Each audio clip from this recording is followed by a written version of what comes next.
Hey there, and welcome to Inner Alchemy, Decoding Manly P. Hall. In this episode, we're diving deep into a fascinating concept from Manly P. Hall's insightful lecture, Victory of the Soul Over Circumstance. This isn't just philosophical musing, it's a practical exploration of how we can overcome life's external challenges by focusing on our inner development and integrity. It delves into the true nature of the soul and its inherent power to transform our lives. Join us as we uncover some intriguing ideas from this lecture, including: what ancient beliefs describe the soul as a mysterious luminous vestment or the golden wedding garment, meticulously built through our righteous actions and innate goodness? How this profound inner growth is thought to physically manifest as perceptible changes in the magnetic field or aura surrounding the body. Why various wisdom sources suggest that true salvation and freedom aren't passively granted by outside forces or societal laws, but are actively earned through unwavering individual effort and a steadfast commitment to truth. The surprising and deep connection between an individual's integrity and the overall health and destiny of our planet. And ultimately, how love emerges as the supreme force that shapes this radiant soul body and governs the very fabric of existence. Stick around as we analyze these key points in more detail in our segment, The Crucible. Welcome to the Deep Dive. Today, we're taking a look at some really powerful source material you shared with us. It's a lecture transcript from Manly P. Hall titled Victory of the Soul Over Circumstance. Yeah, it's a fascinating piece. Mhm. Really makes you think differently about, our inner lives, responsibility, even the world around us. Right. So our mission in this deep dive basically is to pull out the core insights from this one lecture. We want to get a handle on what Hall presents as the true nature of the soul, how he says this incredibly important inner part of us gets built up. Yeah, and how cultivating that inner strength, that integrity. How it's presented as like the only real way to overcome all the pressures we face. Exactly, whether it's, personal stuff or these huge global challenges. Okay. And the lecture, it kind of jumps right in. It addresses this point of confusion you sometimes find in mysticism, particularly some Christian traditions where you've got these seemingly conflicting ideas like the soul dying if it sins. Right. Versus the spirit being eternal, returning to God. Right. How does that work? Well, according to these ancient beliefs Hall's drawing on, the soul is presented as something distinct.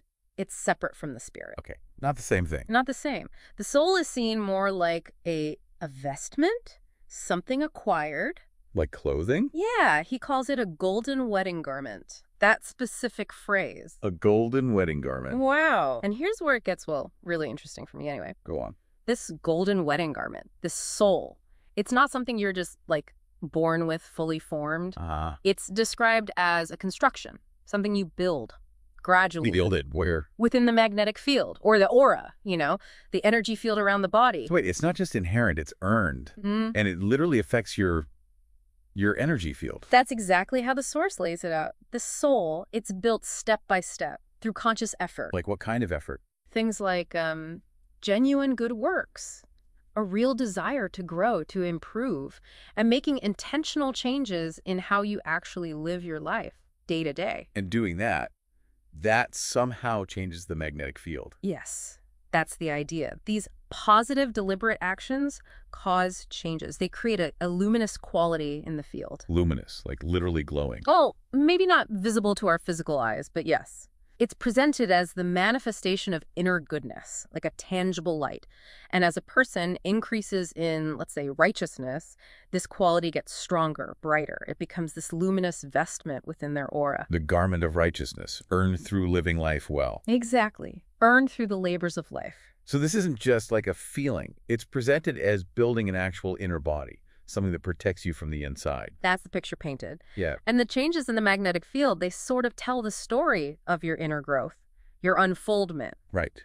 The labors of righteousness aren't just abstract concepts, they show up. Yeah, they manifest.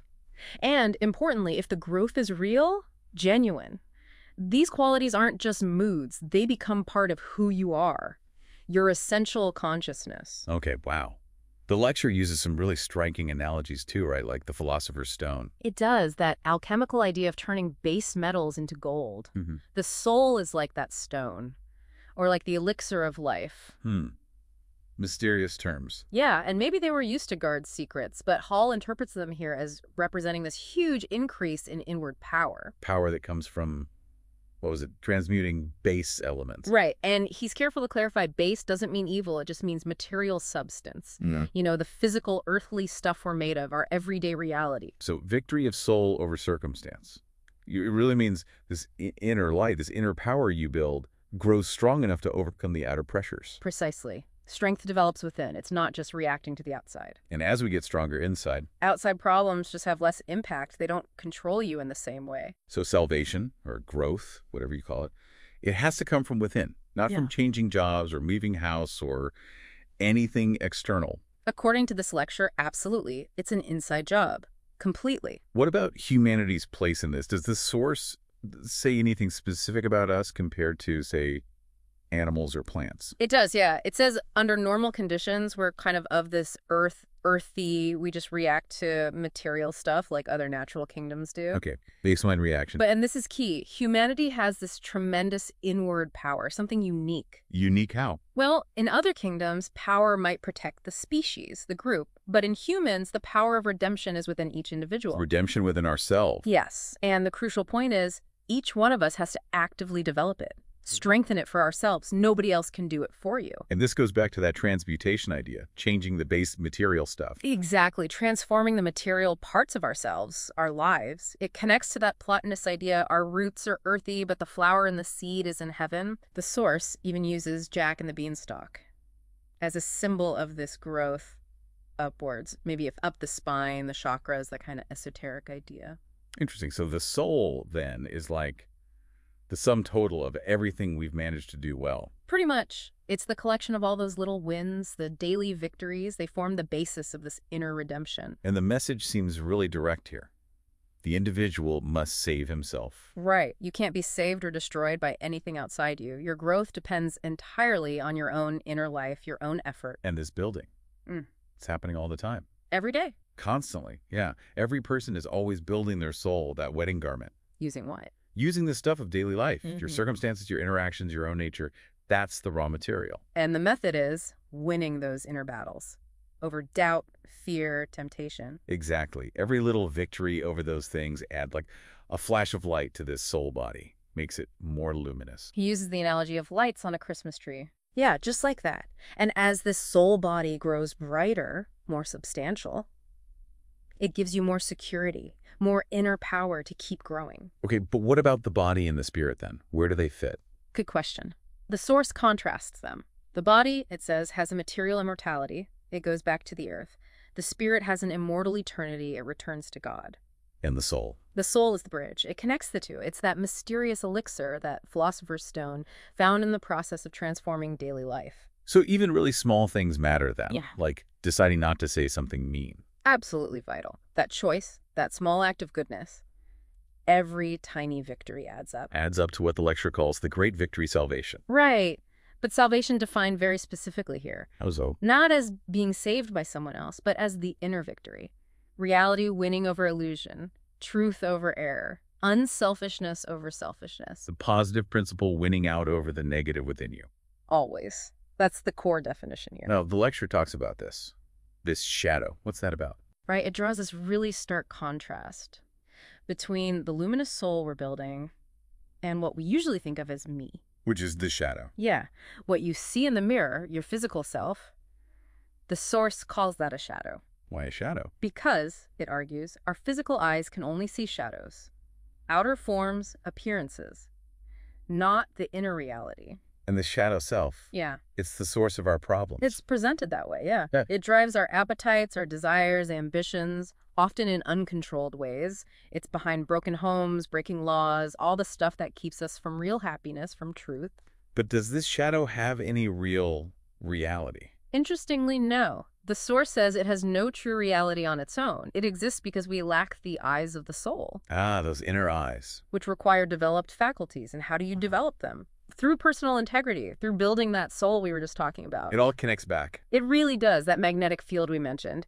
Initially, it's just physical support, but gradually it starts registering your moral qualities. It starts showing colors, representing good or evil based on your actions, your inner state.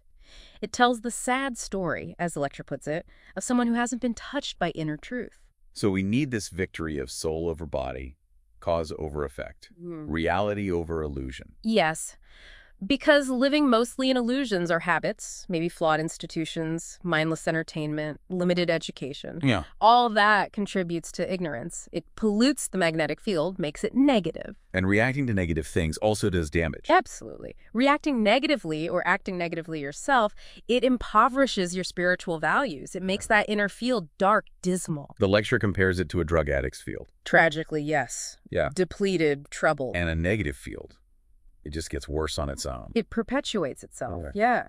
Increases inner negativity, viciousness. The only way out is a fundamental shift from negative to positive. Which means putting your own inner life in order. Consciously, deliberately, because you can't escape the consequences of your own inner state, your own actions. And this isn't just spiritual stuff, is it?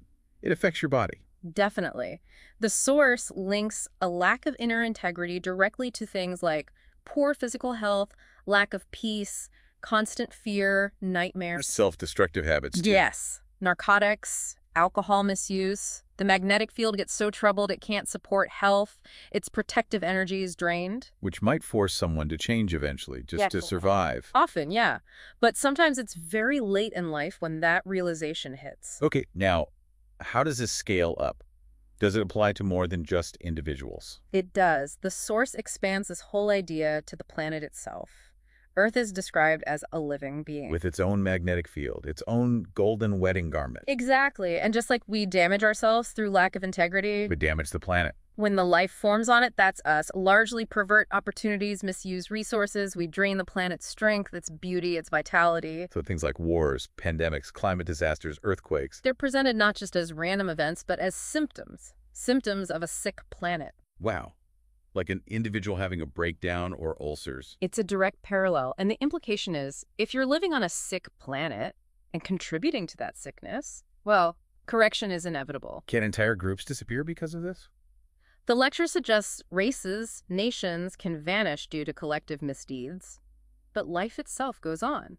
Failed things fade, often replaced by new forms, maybe with more potential for integrity, or sometimes the same entities just get a new lesson. A harder one, perhaps. So we're basically facing the results of abusing resources, like the alcoholic facing ulcers. That's the analogy used. We have to obey nature's laws, inner and outer, or face the consequences. Okay, so given this picture, it can seem a bit bleak. Yeah. Individual struggle, sick planet. Why should we even try to improve? What's the motivation? Well, the motivation comes from inside, too, because inside us, there's suffering, right? Yeah, pain, worry, anxiety. The feeling of compromised integrity, we feel that discomfort, and it's a direct result of our inner state. But isn't the usual reaction to look outside, blame someone else, demand new laws? That's our conditioned response, yes. We think, someone should fix this, change the government, regulate that. But the source says, It's really clear on this. You cannot make laws for other people that will solve the fundamental problem. so what do you do? You have to make a law for yourself, and then, crucially, you have to live it. Ah, internal law first. The remedy isn't external rules, it's applying positive principles to your own conduct. Consistently. Because our potential for, a good life, a good world, Yeah. it's threatened by our own selfishness. Greed. Individual Well, so- selfishness, cupidity, yeah. And where does that come from? That sick magnetic field we talked about. Born from compromise, ambition, corruption, the stuff that drains our inner vitality. The ancients understood this. That's the claim. They knew the real source of pain is inside. The world suffers because we are wrong inside. And we suffer because we fail to put our own lives in order first. So all the big conflicts we see, political fights, power struggles, they're just enlargements, reflections of individual ruthlessness, individual selfishness projected onto the world stage, and the planet gets sickened by it all. And the solution, according to Hall, is just one thing. Only one way, he says. Make the changes in ourselves, that fundamental inner shift. What if only a few people do it? Does it even make a difference if the world is still messed up? That's a fair question. The answer given is pretty powerful, though. What others do, it says ultimately they face their own consequences. Right. But when you change, that change is yours. It's personal. It belongs to you. No matter how bad things seem out there, you can always choose to get better. You can avoid making the same mistakes. And at the end of the day, for life, at harvest time, as the lecture calls it, you take only what's good. And that good is your own accumulated integrity. It's always better to be rewarded for doing good than suffer for doing wrong. Simple as that. the source also has some thoughts on modern religion, doesn't it? It does. A bit critical. Suggesting that its divisions, maybe its perceived lack of influence, it stems from the fact that individuals within it haven't fundamentally changed their attitudes. It all comes back to the individual. Everything begins with the improvement of the individual. That's stressed again and again. And individual perfection. That's like the whole point of being here. That's how it's presented, yeah. The reason for existence. And the great teachers, the sages, the saviors, They didn't come to save us. not to do the saving for us, they're called physicians of souls. They came to inspire us, to show the way, to encourage us to make the changes ourselves. So even small changes, like in a family, can make a difference. Yeah. Without waiting for new laws on, say, juvenile delinquency or divorce. Absolutely. Small changes in personal and family integrity. The lecture says the just family shall not be moved if they're united in doing right internally. And right actions. Mhm. They last. They're presented as immortal. Truths, once you live them, become immortal realities. Like angels, even. If you cling to truth, live truth, you gain a kind of immortality. Because what's true can't die, and what's false can't live. That's the principle. And it applies to everything, individuals, nations, ideas. So we're at a critical point now, needing this positive shift. Seems to be the message. Abusing wisdom leads to struggle. Ruthlessness leads to pain. Greed leads to suffering. Hatred to sorrow. Direct consequences. This negativity just has to be overcome. Yeah. And the old wisdom schools, they demanded personal effort. You had to figure out what was right for yourself. Growth came from being right, living it. There's a critique of the fun generation, too. Yeah, a strong one. Saying paradoxically, it's not actually having much real fun. Chasing extravagance, immorality, shallow entertainment. Like TV mayhem just to sell stuff. Right. Seeing that as a constant negative bombardment, working against the seed of immortality inside us. So instead of just watching TV, The suggestion is to seek active learning and growth. Constructive things. Great music, literature, hobbies, collecting. Things that combine pleasure with instruction. Build yourself up. like the old guilds or Meistersingers. Joy in skill and learning. Kind of like that, yeah. Finding value in constructive effort. The core message is, pull yourself out of the negative tide. Definitely. Don't let your inner field get contaminated. Don't lower your own moral code just to fit in with negative times. Rise above it, internally. Because you can't fix it by making laws for everyone else. That point is hammered home. The only answer is to make a law for yourself. The law of doing right. And live by it. And that Woodrow Wilson quote, Better to fail in a cause that must win than win in a cause that must fail. implying that chasing external stuff at the expense of inner integrity is. A cause that must fail, ultimately, unless we change course inwardly. So we can't necessarily rely on others changing. Really not. But we can control ourselves. We can choose not to contribute to the decay. We can do what we can to make things better through our own actions. And make ourselves inwardly fit. That's the priority. We have these germs of immortality, this potential, but we haven't kept faith with it. We need to go back to basics. Start over with personal integrity. And you can't be blamed for doing right, even if people don't like it. That's what the source says. One person being right. That's the seed. The beginning of righteousness spreading. It suggests great souls need to arise from ordinary people now. Yeah. People choosing to live by simple human laws of conscience, making those dominant over artificial or corrupt external pressures in their own lives first. So our job is clear. Build that soul body. Control our inner lives. Do our best. Live with integrity. That brings its own reward. A good deed is a prayer. A bad deed is a curse. Simple as that. Adds light or adds darkness. And the wedding of the Lamb. That symbol. Presented as the ultimate goal, the perfected individual soul uniting with the world soul, the spirit returning to God, the completion of the journey. And all the great teachers, regardless of religion. They basically offer the same core message despite different words. They show what's possible for those who transcend the errors of their time by living rightly. And the key is, You have to live the life to know the doctrine. You can't just think about it or talk about it. Start small. Live it in little ways. Grow in righteousness day by day. That seems to be the path. Living quiet, moderate lives focused on this inner work. Because the big, flashy ambitions, they don't last. They perish. Alexander, Caesar, dictators, people getting rich off others' misery. It all fades. The source argues our cleverness, our ingenuity has outrun our integrity. We invent amazing things. But we don't know how to use them rightly. Because the inner wisdom isn't there, so we abuse the opportunities. And this leads to a necessary transition, demanded by our actions. Seems so. A big shift is coming, or needed. But there's also hope. People are waking up.